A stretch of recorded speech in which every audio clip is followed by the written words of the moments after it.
Absolutely. You want to see this little owl? Oh, no. You gotta, no.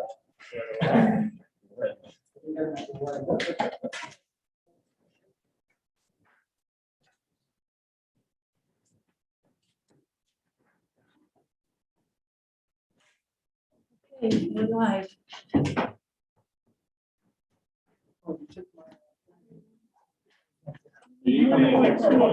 We tried. Here, yeah. Over there. How are you? Hey, pretty good. I'm good. Nate, we're live. Yes. Breathe and walking up my femoral artery. Just so you know, you'll have to speak loud because the owl's the only one who's picking us up. Cool. And we have an election emergency room. They No. kicked me out. Sent me home by cab. Good evening, everybody. Let's call this meeting to order at 6:37. Terry, Noah, Paul, Will, Nate, and Robert. Aaron, Renata, Yourself. and Cody. Very important. Approval of minutes from December's meeting. It was 2 months ago, was our last meeting. Second. All in favor? Unanimously approved minutes from the December meeting. We have a request for public comment to be moved, at least for one citizen to speak. They want to make a motion to hold the public comment now for that man so he can get on his way and doesn't have to wait till the end of our meeting. I'll make a motion to move public comment to item 4. Second that. A second. All in favor? Unanimous. Now opening for public comment. Oh, yes. Can you gotta pick it up? Everybody, I'm Burton, I'm up and down in the Lennox Neck Road. And I guess I've heard recently that there's a feeling that I have been blocking access to planning at the end of the Lennox Neck Road. And I just want to put that to bed and talk to you guys about that any way I can. I totally support what you guys do. From a career, from a job, hard work. I think as Officer Neal can attest, there's really not been anything obstructing access down there. So again, I'm here tonight to see how I can help you guys.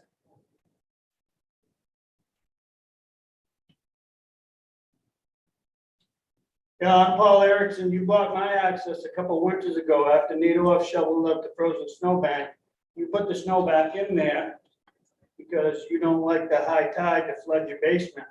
So I couldn't drive down to the clams. You remember me, don't you, Burton? So what's your? Do you remember me when you did that to me? Yes. And then I had You a, want to, Do you remember? This might be a matter for not a. well, you brought him to the head of the, when you just made a motion to have him speak about, he just said how he's not blocking the access. He blocked my access.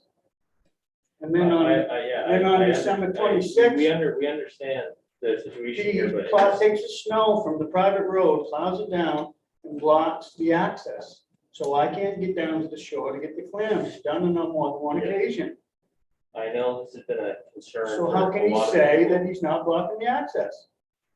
He can say what he wants, and I guess if it's, Don't you want me if to it's a respond? confrontational, yeah, absolutely. But, So what's we wrong have with you to have a- responding? Nothing, but we have to have a civil conversation about. Did I say something wrong? No, we just. So why are I'm you just- I'm trying to interrupting me? not escalate the situation into a. Why are you interrupting me? I'm responding. He just said he doesn't block the access and I'm telling you, he blocked my access on more than one occasion.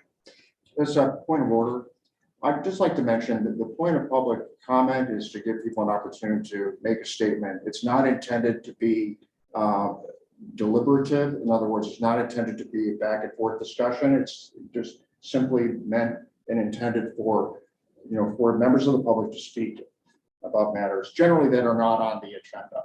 So, and that's the rule that we followed. Lately, the council has been doing, has actually been allowing, a little bit more discussion, but in this particular case, the chair has the authority to, to close public comment and move on to the agenda.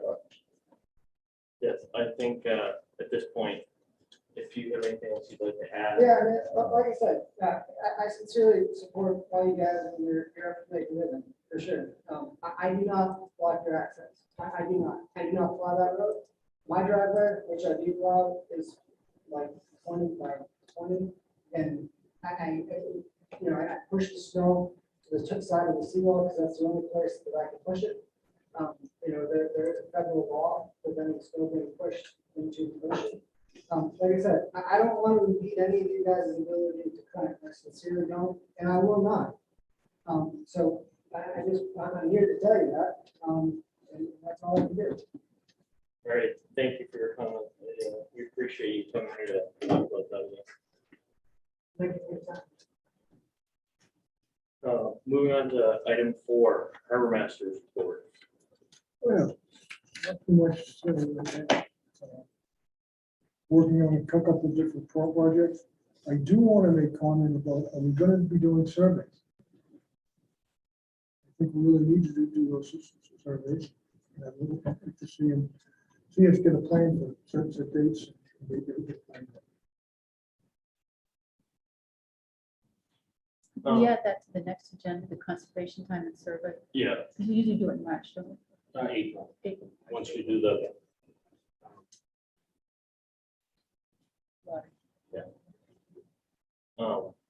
yeah, we definitely put that on the agenda for next month. Yeah. That'd be great. I don't know if you guys discussed this in the prior meeting for the Harbors Committee, but was there any update on the dredge project? I saw that they got awarded like 4.8 million for a dredge. Is that going to be next winter, most likely? It'll be this spring. Or is it going to be this? We're going to spring? start it on the emergency this spring, and then sometime down the road, we'll do some more work.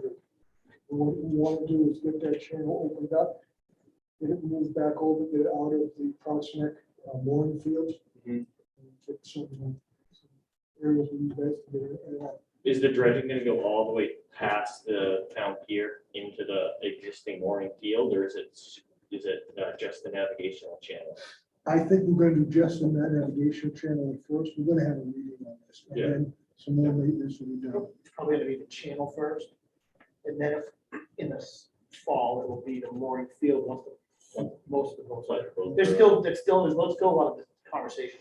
Okay, cool. Yeah, thank you for the update. You have no further comments, we'll move on to item 5. I got a question for the harbor master about we've asked about the dock down there in the Winnick Snap. What's become of that? What's from? You mean, have any public works do? Dock that's built down the end of Winnick Snap. Yeah. So when I sled my clams across the marsh like we used to, there's a dock there now. I mean, you don't remember us talking about that before? I mean, didn't we bring that up? I mean, you were here, Terry. Yeah. So what's become of the dock down? Are you referring to I'm Burton's? talking about Burton's dock. Okay, that's being addressed by code enforcement. So what's become of it? It's being addressed by code. It's a shoreline zoning issue, the code enforcement has to enforce it. It's not his job. Well, I'm just asking because, I mean, he's kind of, he's But the harbor master. it's a shoreline, right, but shoreline zoning doesn't fall under him because we have a code enforcement office. So that's under the code enforcement issue. Thank you, Dan. Thank you.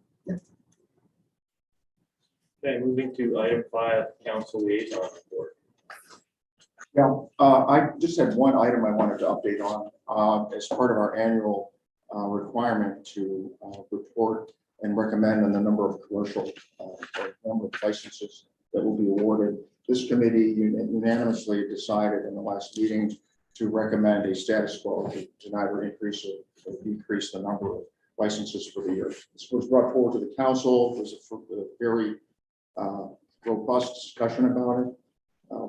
Leave it at that. I think the council approved it unanimously, the recommendation to hold the number of licenses at where they are. I think there's an estimate that there will be somewhere in the neighborhood of 4 or 6 licenses coming available potentially that will be in the April lottery. However, a lot of the discussion did turn on surveys, the status of surveys, as well as conservation work. So it is clear those are requirements that are part of the ordinance and part of the state authority that this committee has.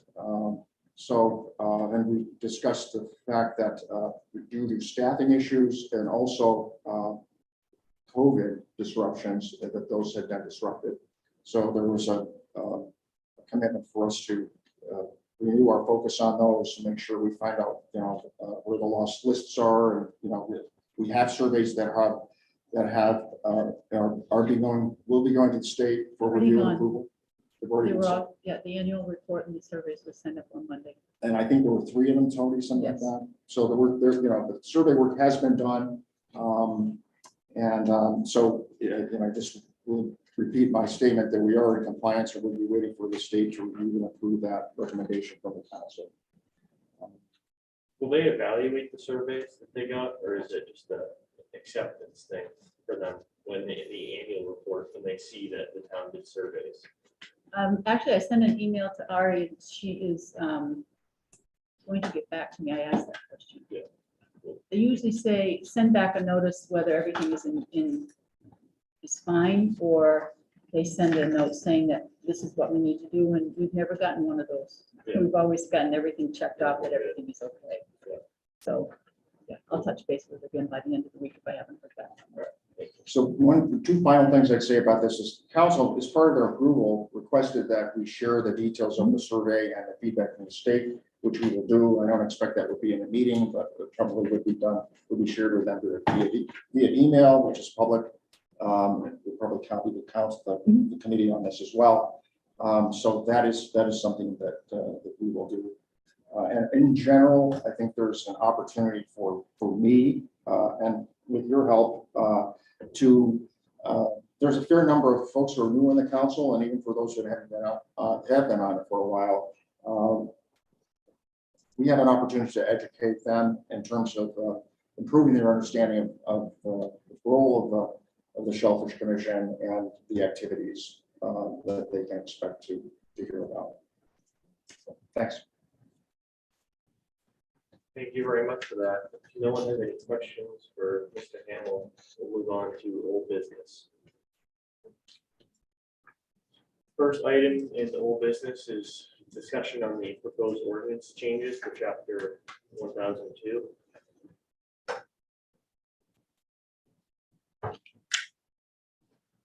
We just have the main license.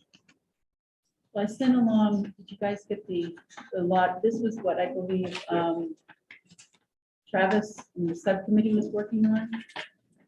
The lotteries. And I know we wanted to see that. And then the other one was just changing the age on the Changing the age from the commercial drawing. no, from 65 to 70 and over, the recreational licenses and the non-resident recreational license. I don't believe there's any discussion on the commercial. It was just the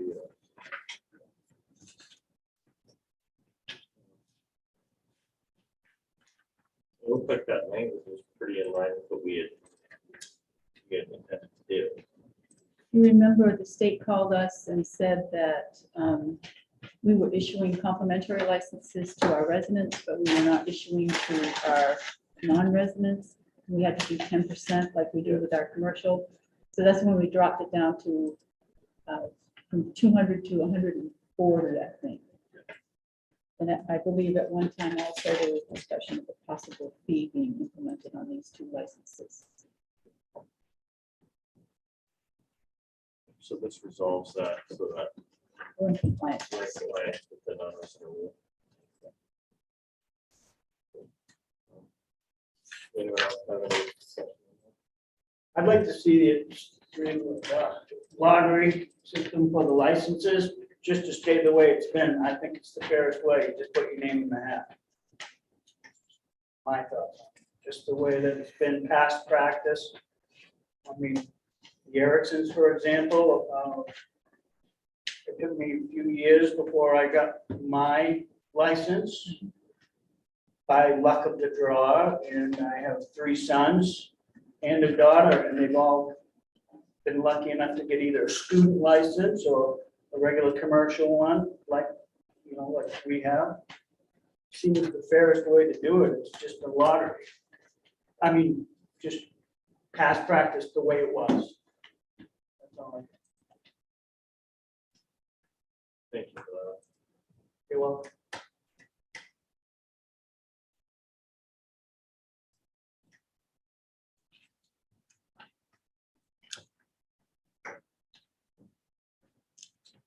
Let's go retroactive. Starts this first year. It was everything take place. So was all this language approved by the town attorney? No, none of this language has None of gone, this has gone through anything. No. This is just Right. changes made. I believe, well, actually, I believe that the license, the lottery recommendations did go to DMR. Mhm. But that was like a number of years ago, A while ago. a couple of years ago.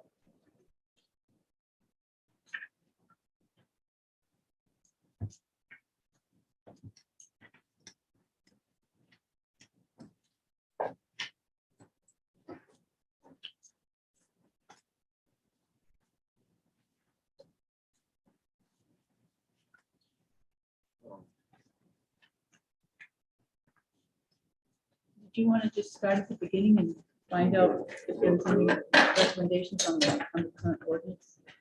What was that? I said, did you want to just start at the beginning of the ordinance to go through each section, or just, Yeah, we can, if people would like to go through each section. Yeah.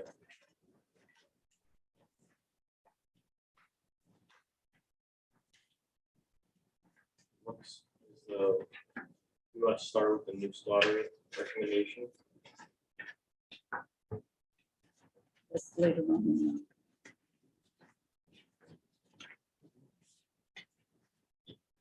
I would just start. Okay, at the so I'll open the discussion by making a motion to accept the new lottery. Accept the lottery bonus points.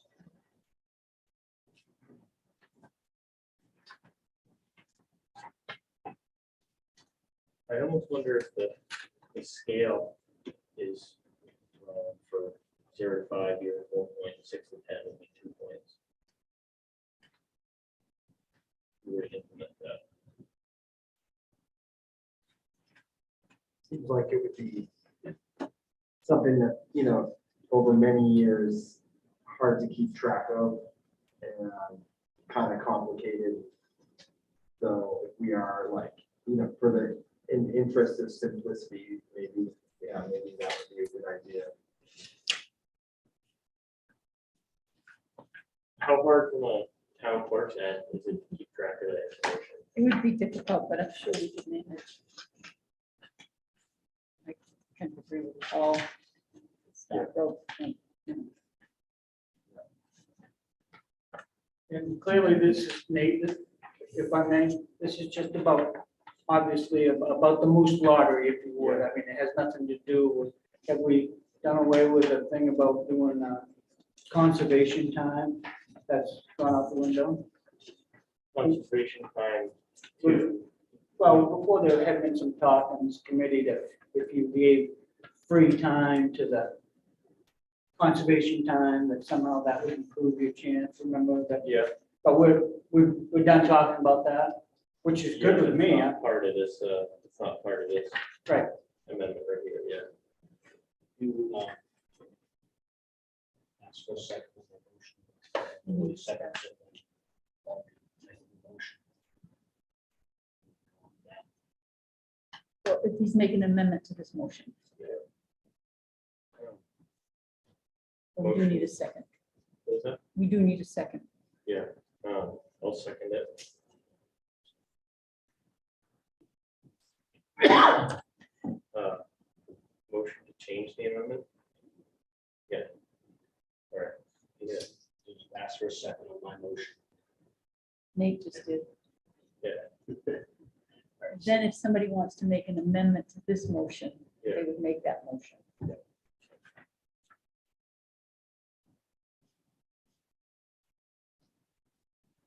No, I'm not so opposed to the moose lottery. I'm definitely opposed to it. When we had talked about the conservation time, somehow if you go down and do free surveys, like you all recall talking about that. I totally disagree with that. The moose lottery, if the majority wants that, that's fine with me. I don't have to agree with it. Yeah, I mean, good. I'm not gonna fight against, I just don't made- understand what only you're saying to I only me. made the motion, just open up the discussion. Yeah. Hey, oh, did I go out of turn? I'm sorry. I'm No. sorry. Paul, let me ask you this. Yeah. I'm just reading this and it says. Commercial shellfish licensees seek renewal and have completed at least 12 hours of approved conservation activities, which may include mandatory shellfish seeding as well as voluntary conservation will include under the ordinance. Is that still applies? Is that what you want? We have to do 12 hours to maintain our license year after Oh, year, all right, okay. but there had been a discussion. There was a discussion that was like an apprentice.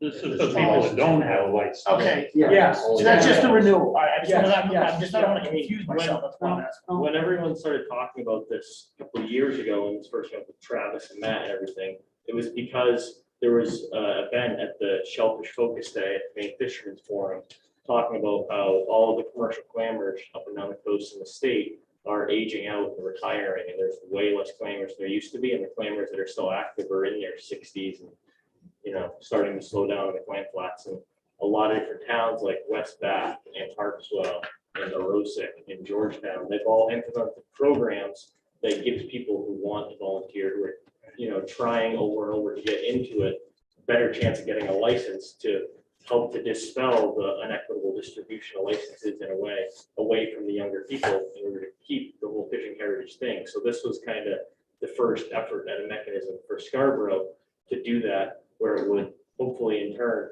make sure that the licenses were getting distributed. We're not just going to people that are going to turn over the license every 2 years and not end up using it. Like the past, you know, 3 or 4 times the town of Scarborough has given out a new license. It's been ex-student diggers who have, you know, continued on digging like Noah, or it's been people who have other corporate careers and retirements that don't use the license and then giving it up. So there's a lot of ways you can integrate that into a, you know, into an ordinance, and this might not necessarily be the way. I think it was more just a, you know, maybe get the conversation going on what's going to happen when there, you know, is only student diggers and then the guys who go out part-time just finishing up their careers, to the resource who's going to harvest it and how it's going to get taken care of. So, you know, I'm sure something like this, I'm sure the town council would be more than happy to see, just like they were in all those other municipalities that have implemented more reasonable ways for younger people to get into an industry and stay in an industry rather than getting kicked down the road. I had a question related with this, and maybe, you know, if I'm getting off on a tangent, I can, you know, just follow up with you later, but can someone explain to me the moose lottery and how that applies to this? It's not clear to me. For every year you enter the lottery, you get an extra chance in the lottery. So if someone goes in and applies for the clam lottery for 3 years in a row, and then someone just shows up for their first year, that person might have 1 chance, and that person gets their hat put in the bucket 3 times.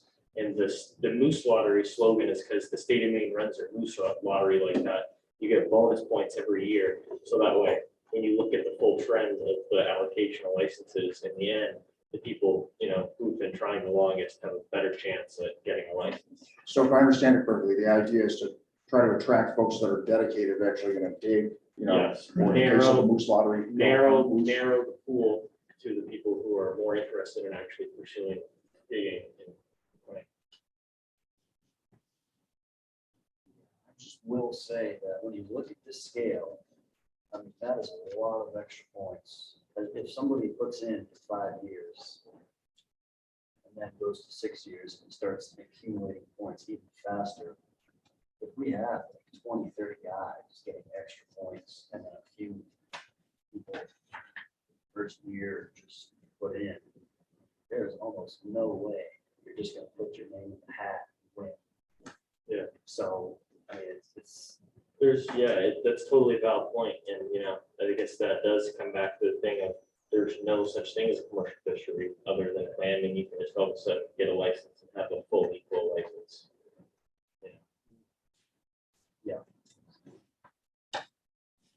And there isn't any fair way. I mean, if somebody moves into this town, they get a 6-month residency. They find out they going to be a clam lottery and they get down and win on the first try. If some of these lobstermen have been waiting for years. They grew up in Pine Point, have a history with clam.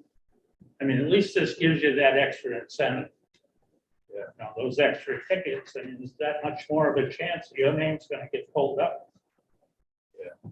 I think it's about the best system we can come up with.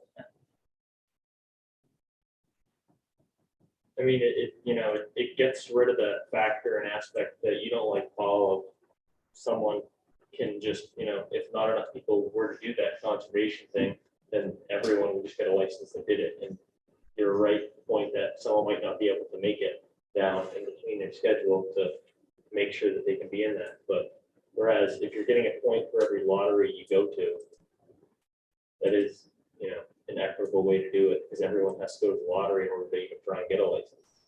I have no problem with the Moose Lottery, Nate, for sure. I, like I said, I didn't like when we were talking about giving people more chances if they came down to do free conservation time, because like you just said, I mean, in my opinion, a guy could be working at the mill 70 hours a week. He can't come down and give free conservation time but the Moose Lottery, I mean, that's fair to everyone. If you're there and you put your name in the hat, then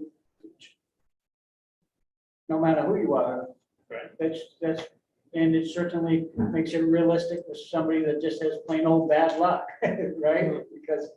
But again, I mean, I do think that just putting your name in the hat is the fairest way. Because if somebody's going to keep track of it, that would be Toby, I guess, of who gets extra points. Hopefully they won't bring in the doctor's note saying they couldn't make it that day or they had a flat tire. And kind of excuses, on and on it goes. Yep. Yeah, motion to. You said we got a motion on You the still floor. have to What is the motion again? accept. Accept this as is. I make, sorry, Ted. I'll second that motion to vote on it as it is written now. All in favor? Unanimously in favor? No, No, it didn't. No? Are you abstaining or? Are you No, I against? just wasn't in favor. So is it? Can you just keep track of exactly who voted which way, or is that? No, I've already got it. Whoever votes in. No. You write it down.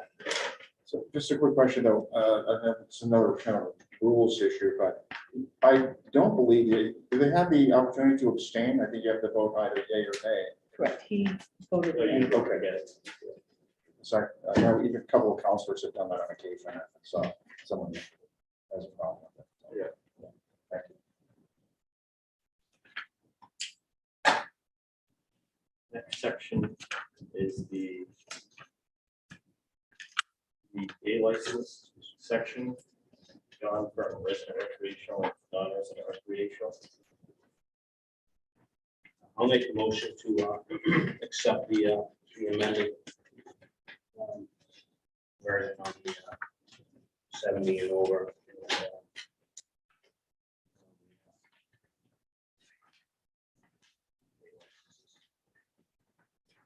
What is this again? Someone can correct me. Forget why It's we just did cleaning this. up the language because it's it says residential day licenses.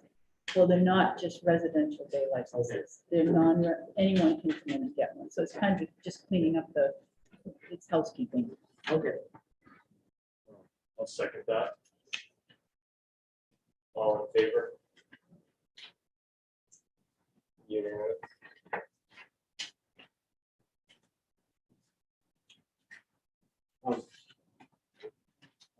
Cody, I emailed you when you got back to me on the residency.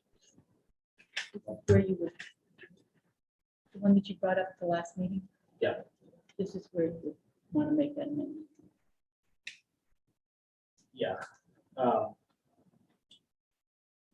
So last meeting, I brought in, I didn't bring the copy of it, this, for the wage at the 3/4.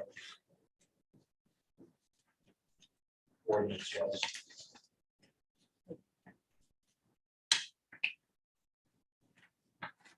Do you have a copy of this? Did you send out a virtual copy of that? Or is that- I did not. No. I had made copies, I made copies and brought them in, and I spaced it. We can put it on, we can just put it on the agenda for next month. I'm sure we won't get through the ordinance tonight.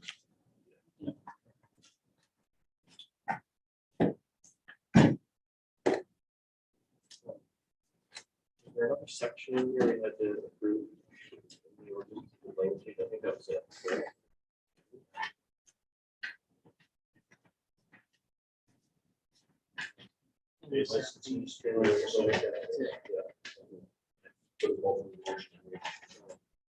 Seeing no more old business, on to new business. I have a question. So did you approve the day license changes, 7 and 8 here? Yes, Yeah, yeah. and the 70s, we made it in one motion. Okay, Was there anything else in the ordinance other than Robert's change that anybody wanted to make? I think besides Robert's change, that was it. Were you okay with the way that This the one? 3/4 ordinance, right, okay, so we can put it on the agenda for next month, to vote it through, yeah, and I'll bring the copies again.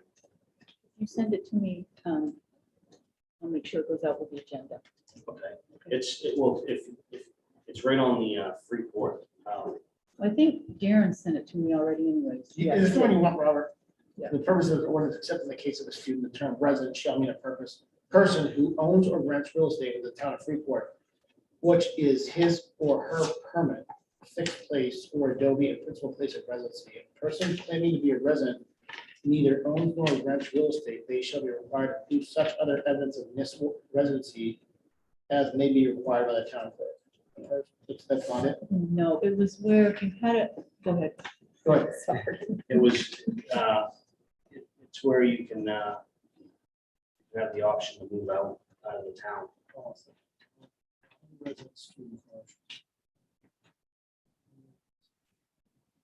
I know it's in here because that night I was reading it to this too. The regular resident section. I can't remember where exactly it was in the ordinance, but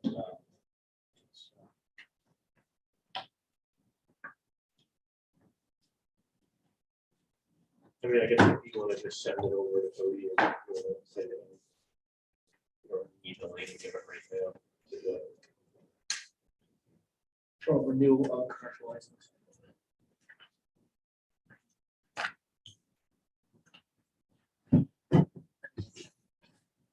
Me, go ahead.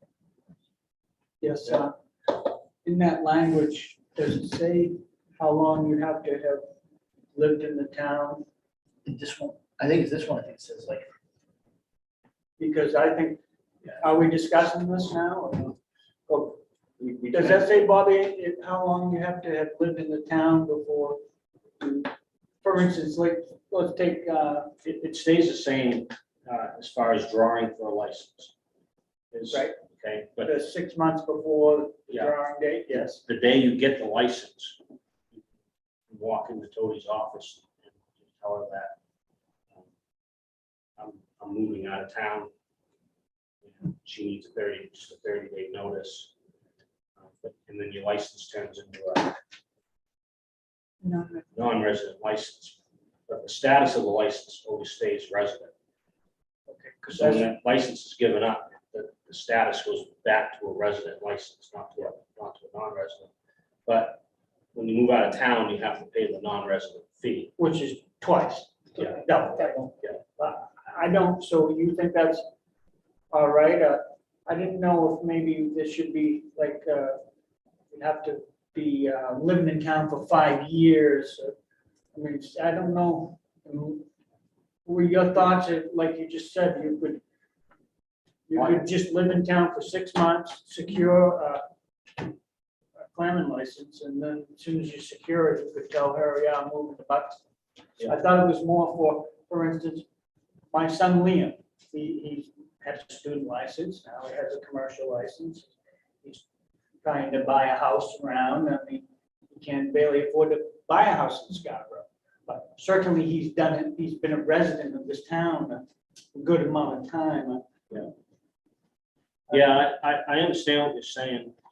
It seems safer to keep it in that kind of neighborhood, to have a amount of time that they have to live here besides, like you just said, 1 day. Yeah. What are your thoughts? I mean, maybe we're not discussing it. Well, I'll bring the language in and then we can, if anything could be added to it. Because in the language, like you just conveyed to me, that's the way it is now, that you could get the license and then move out of town the next day, right? But I think the 6-month requirement. would Well, you have to still be in town for Right. 6 months before the lottery draw, right? But you're That's the way it is. thinking maybe longer.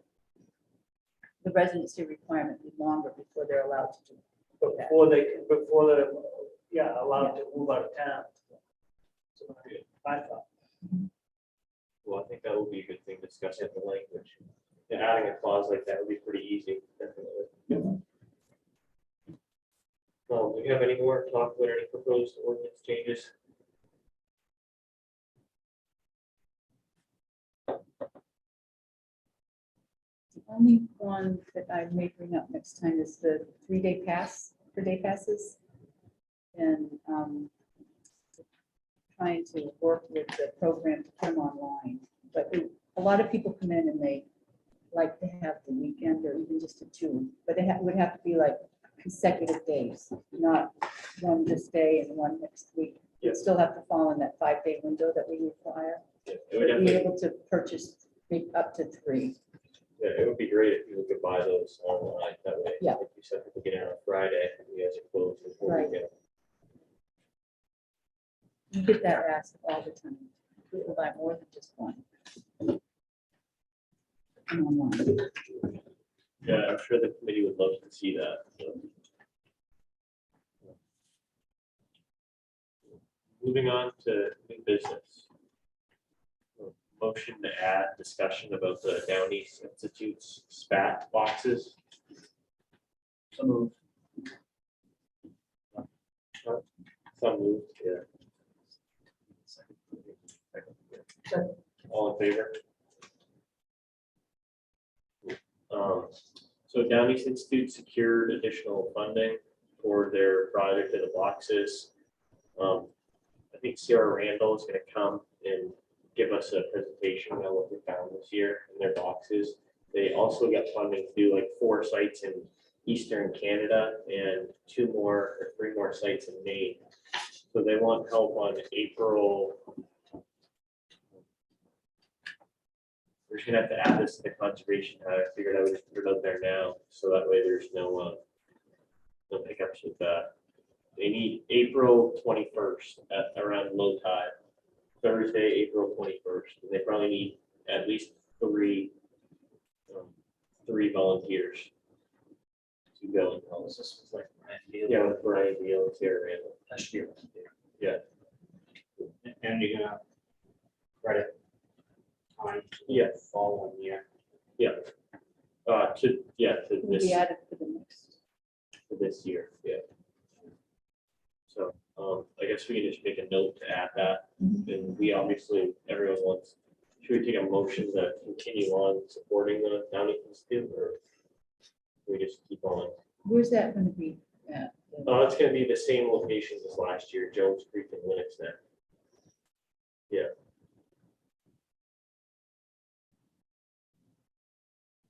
Cool, I will let her know that we will be on board and that we'll put it on our conservation program and make sure we have some volunteers there. I'll get the exact time from her too. It'll probably be like 7:15, 7:20 in the morning until 11ish, maybe 4 hours. Could you give me the date again? April 21st, Thursday. 21st, Thursday? Yep. And you get credited for, do Yeah, Like you just said, it'll be- conservation yeah, it'll be time? conservation time. you have to wait to, like, before you ask for volunteer, I mean, do you have to tell all the shellfish harvesters, or could I put my name in right now? How's that work? I'm not sure, Like, but let's hold off until Okay, we get all right. on the conservation. Yep. Pamphlet, Yeah, like very all the good. projects and everything, then we can do sign up through Eugene.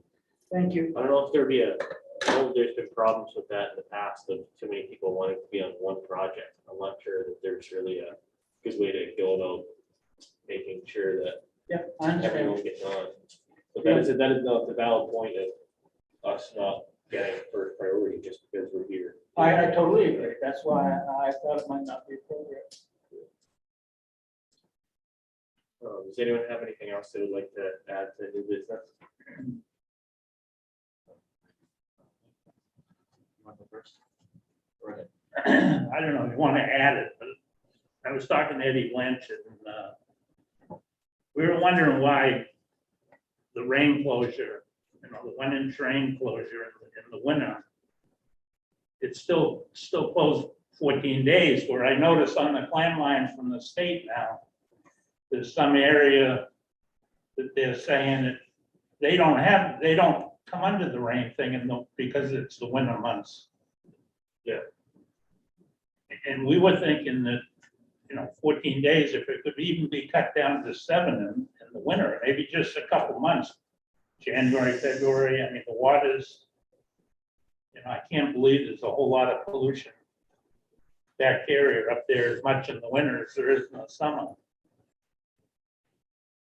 It's worth looking into with the state. Yeah, that's an interesting question. I think that would definitely be a question for Ari Leach. Yeah, because I mean, it just seems like we get penalized for 14 days, and then all of a sudden on the 13th day it rains again, and I think that might be kind of a safety net. They don't want to necessarily come down I realize that. standardized throughout the year. I can ask Ari about it if you guys I mean, want. at one point, it seemed like they allowed some towns to like test their water so many days. Wasn't that it, Robert, back at one point where you could test, and then if they all came out a certain amount of days, then they allowed you to go down to like 5 days or 7. That's how we ended up on the 14. Was on the 14th. Yeah, But so they still come down and test, even though the area is closed, they still come down and test and take data out of those sites. And that's Did they wait till like 12 or 13 days, or? I don't believe so. I believe they come down in somewhere around 5 to 7 days. And that all that data is put on a spreadsheet. That's how they end up with how many days that are closed. The thing is, if you go moving around those days to gain a couple extra days here or there, you could risk losing it for 5 or 6 years if you get a bad sample. I personally, I don't think it's worth even touching. With how much area we've actually gotten back, it seems, to go along with that procedure might just be the better way to do it. Especially how far they open those areas up. Like up above the Eastern Trail is open all the way to Route 1, Almost to Route 1. How they did that, I don't know. But if you go mess around with that 14-day closure, it won't be. Well, I just thought I'd ask about it. I mean, So if you have closures in the winter time, so they do it, it's scaled off of the amount of tests they do in a year. So you get, say 30 samples that come through in a year. It's just like a bar graph. If you don't have any good low numbers, then the high numbers that you get account for more.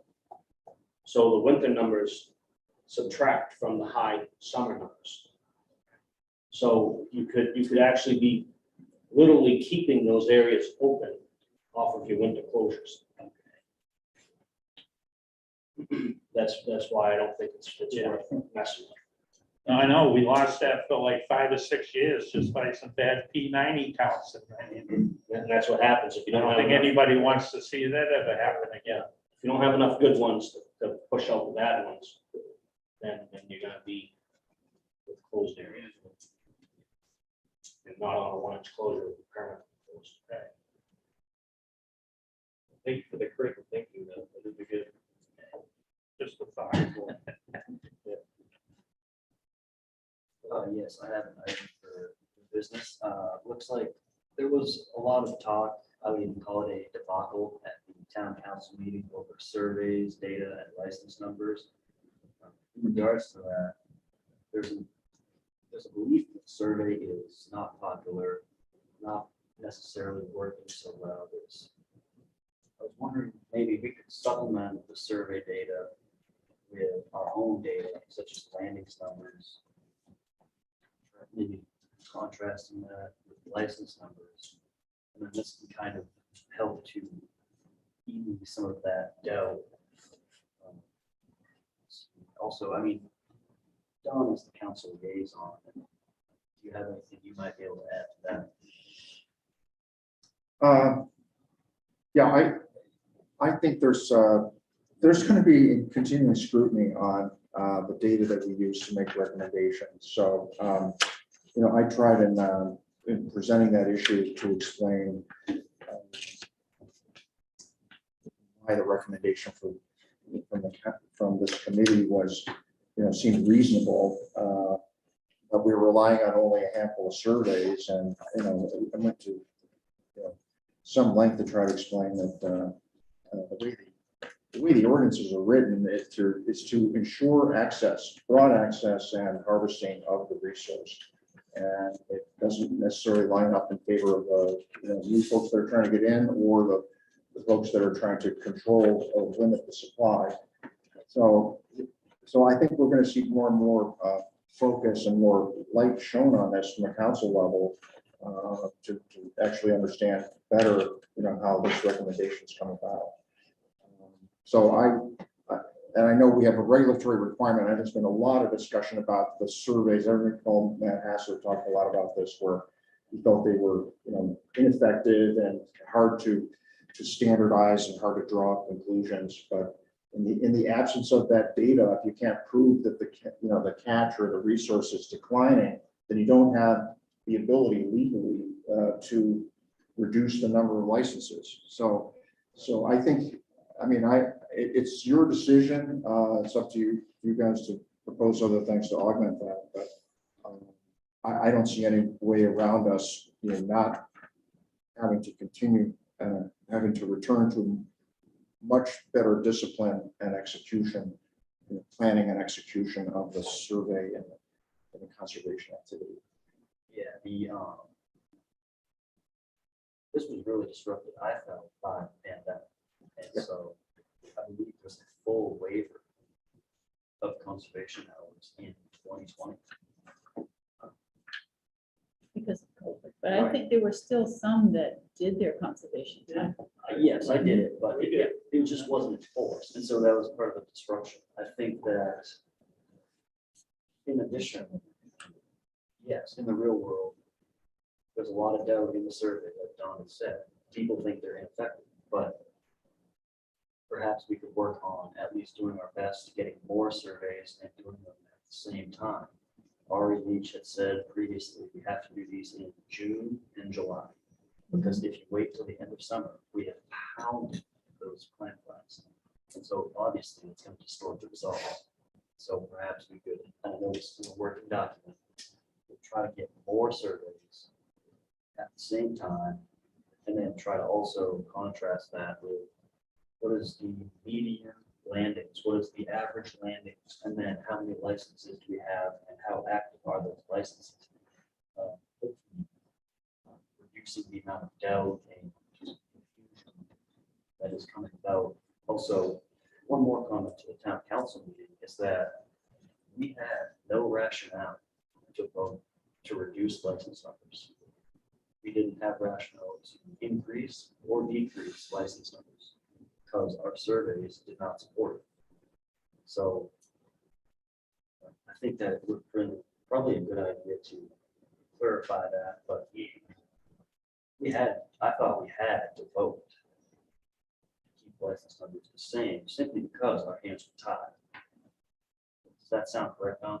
Yeah, I think that's fair. The way that the discussion went, and we got sidetracked a bit on another issue, and there were other dynamics there from public comment that I think most of which was not accurate.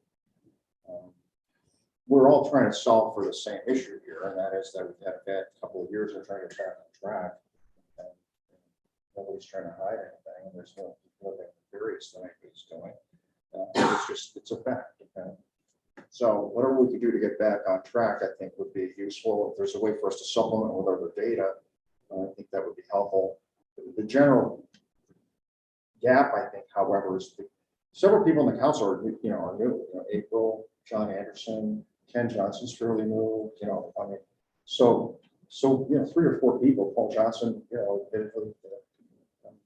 supports our activities, but he doesn't know a lot about this area. So we rely on you guys to help us understand it. So I would just say practically the next time this comes up, assuming that I'm still going to be presenting it, helping you on that behalf, it'll be very important for people from the committee to be there to help explain this.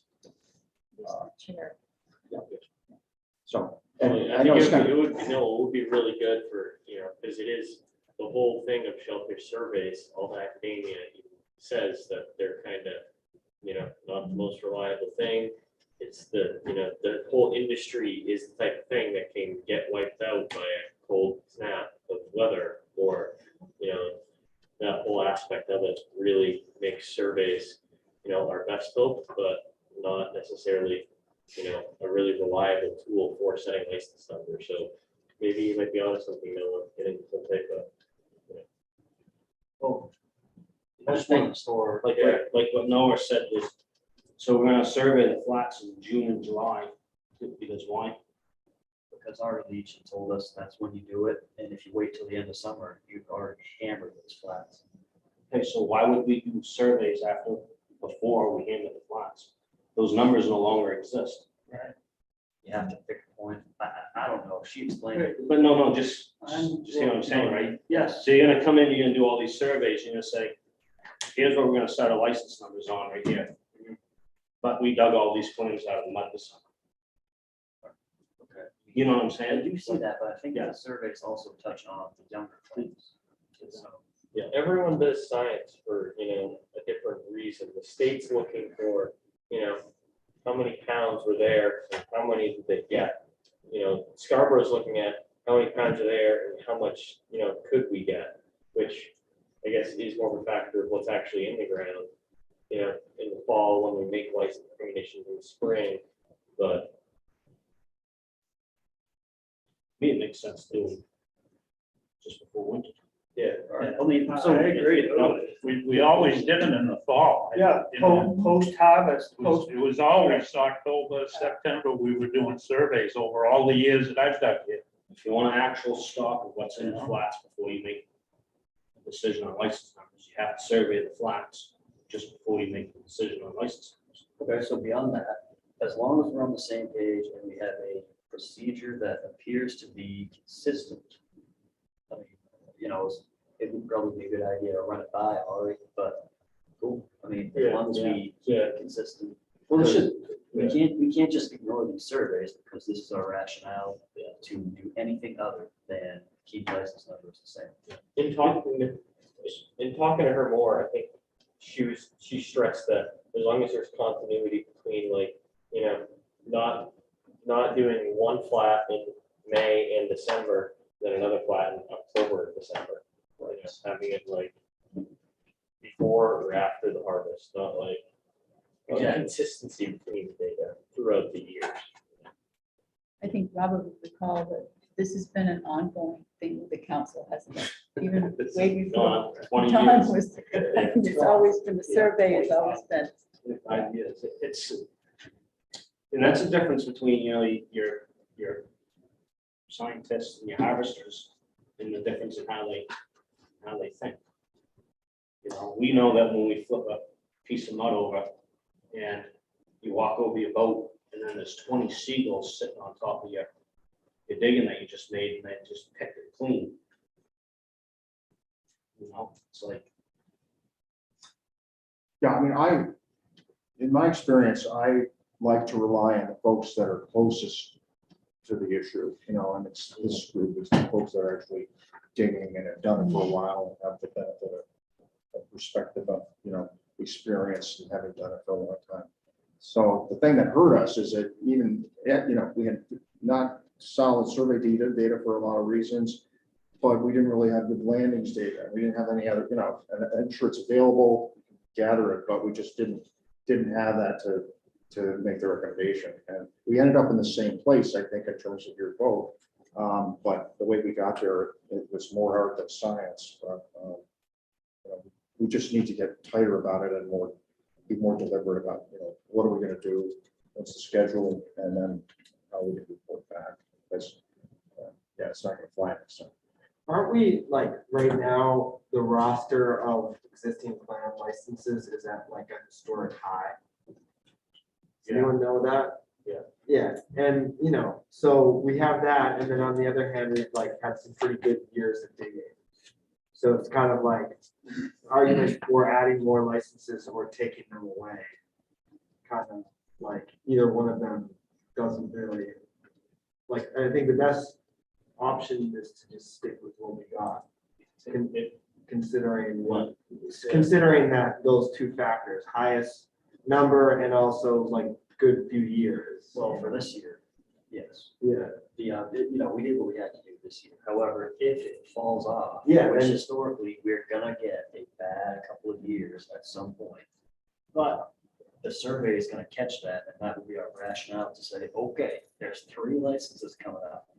0 should go to lottery. Yeah. But that's not happened yet.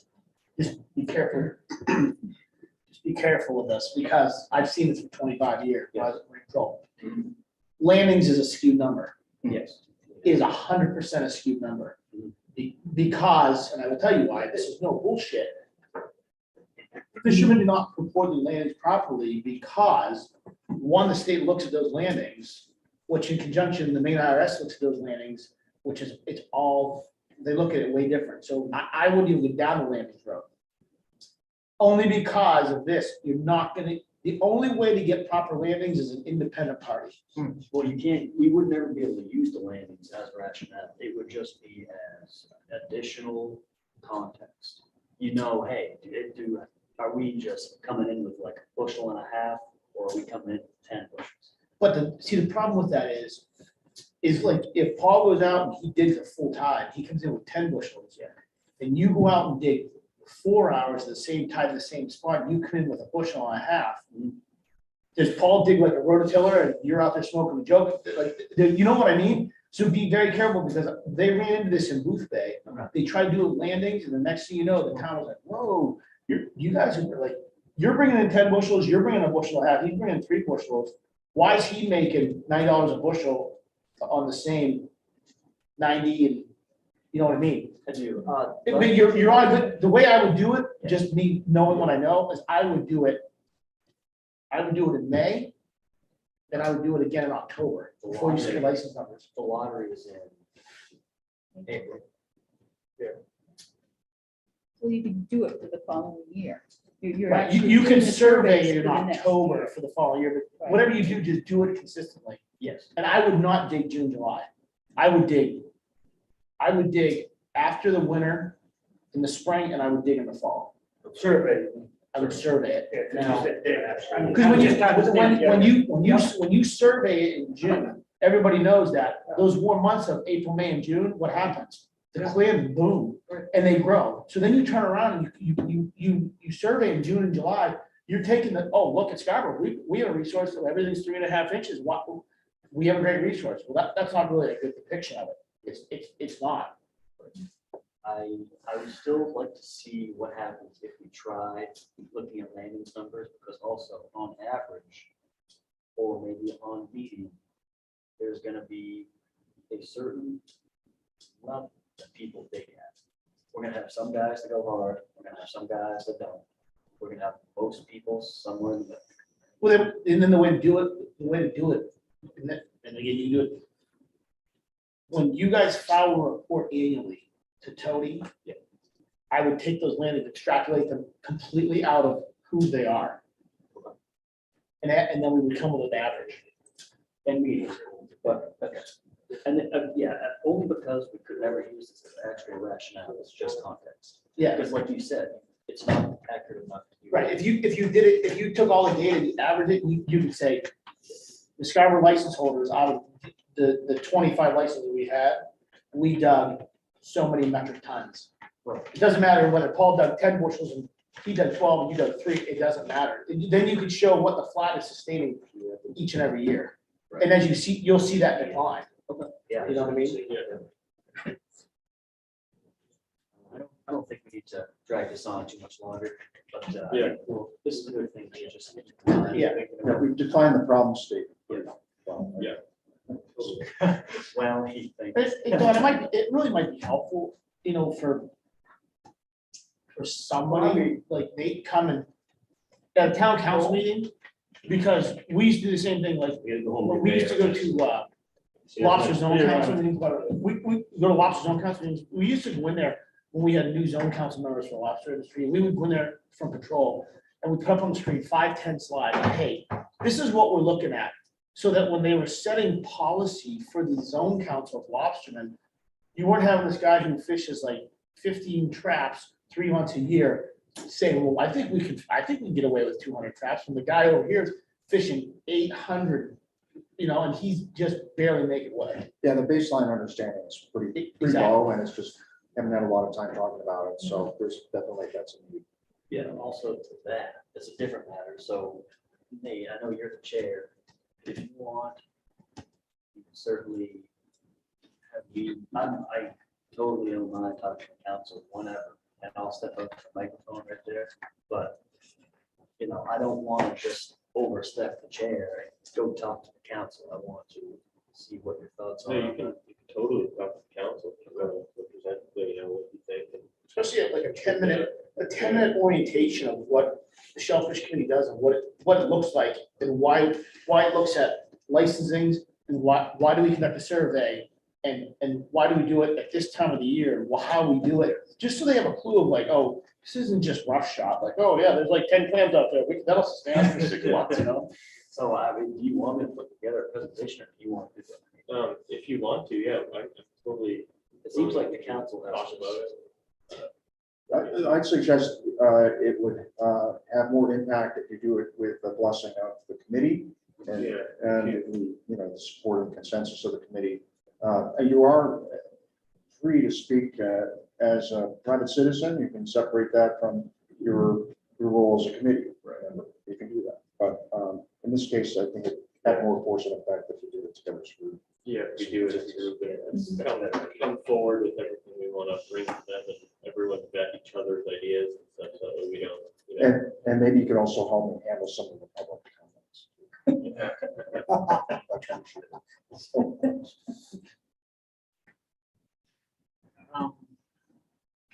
Each year, of course, there's a problem with license allocations like we had.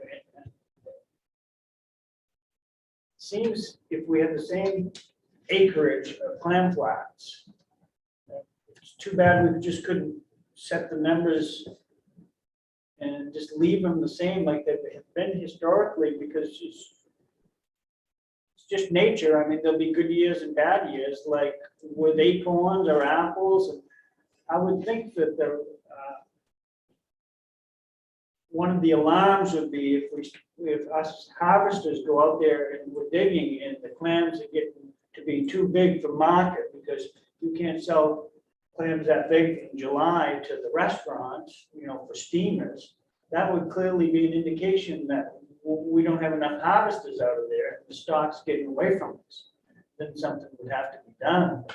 Or if everybody's coming in and dragging their hoe and not making any money and they can't pay their property tax, then but each year, as we know, there gets to be a big fuss about the license allocation, but still, it's just, it's just nature. Some years there'll be good years and good yield, and sometimes there isn't. And if it gets to be quite a bit of politics involved, and is the surveys accurate? Who's going to glean the data or the information from the surveys, and on it goes. Too bad. My thoughts are if you could just leave the numbers, unless we get some more clam flats, then I don't know. It just seems like each year there's a lot of talk, a lot of concerns about. And I don't think the big indicator would be if you start digging and the stock getting away from you, and the clams, again, they're too big. I mean, they can only go to that cutting house. I can't bring them to sea salt or wherever, or they're down for steamers, patio steamers. Nobody wants them. Well, then we've got a problem, though. But as anyone that goes out digging regularly, you can see that whatever we have for numbers seems like we're keeping up with it fine to me. Yes, but the complication is when people sit on licenses, or in my case, maybe 5 or to not go as much. There's an infinite amount of variables. All right, Well, I don't think you want we're not gonna go down the wormhole of the license numbers, Yeah. people not using it tonight. We're already. Oh, yeah, but I don't think you want every harvester, every license being a Yeah. guy getting it full time. No. Does anyone have any new business? I'm just gonna say a small thing about that. I don't think we've seen a bad year here in several years. And when there was bad years, we added 10 licenses one year. Within 2 years, there was only one guy left. People drop out when there's no clamming. I mean, it's like anything else. If they're not making money, they're going someplace else. Does anyone else have anything they would like to add to new business tonight? We set our agenda for next month. I know Robert would like to have the residency discussion on there. That will fall under old business chapter. Yeah. Are we going to discuss conservation time? Probably would be good. Are we having a March meeting, or are we skipping to April? Question of the night, I guess. So when we get sometimes combined parties. Well, Yeah, Counselor Hamel mentioned, kind of addressed that at the last meeting, the combined meetings. Yeah, I think that, so this is a relatively new thing that we've done, I think, in the past year, where we combine committees, and we did it in a case where there was an issue that where there was shared responsibility and interest. That one of those issues was when we were updating the marine section of the comprehensive plan, and we had a couple of meetings on that were joined. And you may recall the stuff we did last year with the parking. Those were also, common issues. So that's basically the driver for that. So I don't know that we have an issue coming up that would suggest that we need to have a joint. I can't think of any. yeah. It's based upon what we're seeing. But it's, it's good to have that as an option. And that's I think council seemed pretty happy with how that worked. Robert said we usually set the conservation time, the projects in April, but do we want to do that next month and have a meeting next month? So that way the Down East Institute on April 21st has their people established, and we can just do survey dates next month. Everyone is around next month for meeting, March. Yeah. Okay, so let's plan on doing I'll pull out the conservation time from last year. And Yeah. send it out. Cool. So we want on old business, just the residency, conservation year, we'll set the conservation year. And aside from that, I don't think we have anything else to put on there. Let's see what else has any. Yeah, There's no member of the public online, but I yeah. don't know. Do you have any public comment, like? No. Cool. Moving on, item 10, items for a working document. Is there anything significant from tonight we want to add to that document? Who's in control of that document? Actually, I thought it was shared out so Shared, anybody everyone. can, through Google Docs. Has anyone in specific been adding stuff to it though? I was wondering, or is it just kind of anyone wants to? I don't have anything to add to it. I think that some of maybe the schedule for surveys that we had, some of the like documents. Is that on there? I don't think so. I just like, We can put that I on. created it and just was like, this is the working document. Yeah. So. I So know what do you want maybe- added there? What? What would you like added there? Oh, nothing. Oh, okay. Well, I mean, you know, I was just saying that maybe we could have, Matt Hassler has some documents from, Yeah. like, as far as proposed survey Okay. procedure. I don't know if it would be useful, Yeah, I have. because we one. didn't really like approve it or anything, it was just kind of like, you know, brainstorm. Yeah, I think that was what we've been planning surveys on, so it probably would be helpful, but I Yeah. can resurface that.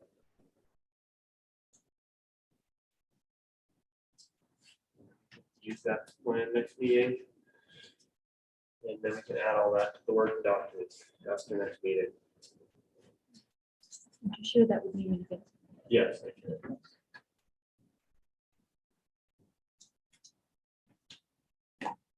Well, other than that, we have a motion to adjourn. I move adjourn. Second, all in favor?